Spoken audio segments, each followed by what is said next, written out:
The lawyer's words were knives. She can't even afford proper meals.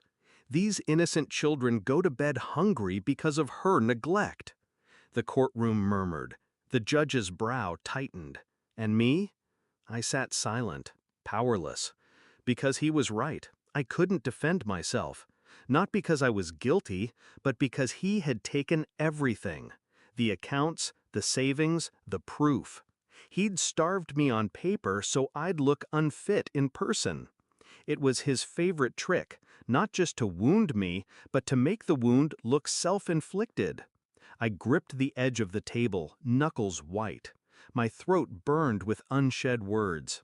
For months, I had carried shame like a second skin.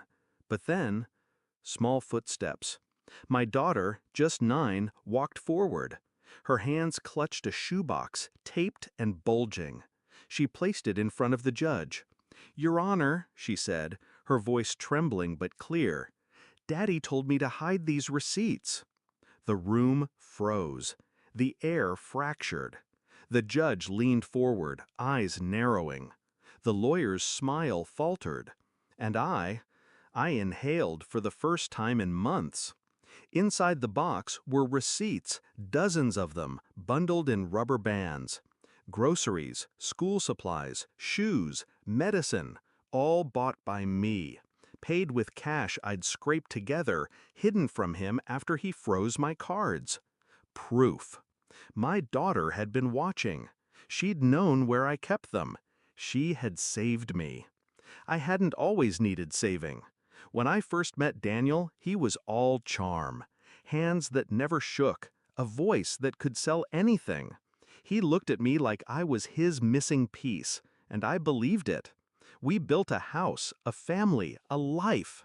But a man who needs control can't share it. What began as subtle, the way he revised my grocery lists, the way he handled every bill, soon became absolute. He held every password, every dollar. My world shrank to his terms.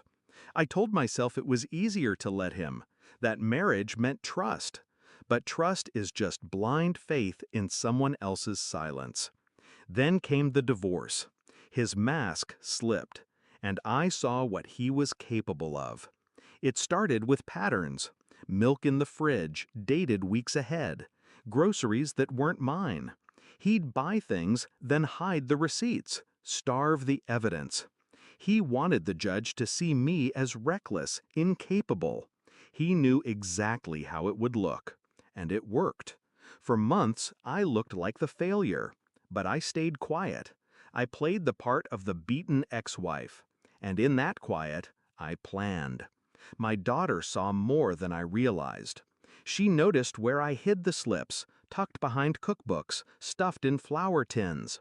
She noticed the nights I went without eating so she and her brother could. And she decided to keep her own secret. The judge's hand hovered over the box. He pulled out bundle after bundle. He read. He compared dates, handwriting, signatures. He looked at me. The lawyer stammered, "Objection! This is irrelevant!" The judge silenced him with one raised palm. Then he turned to Daniel. "Is this true? Did you instruct your child to conceal these from the court?"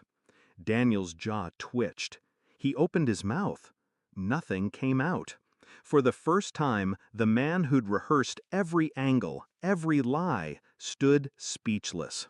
My revenge wasn't loud. It wasn't some grand declaration. It was sitting still as his case collapsed, his credibility crumbled, and the courtroom that once pitied me now pitied him.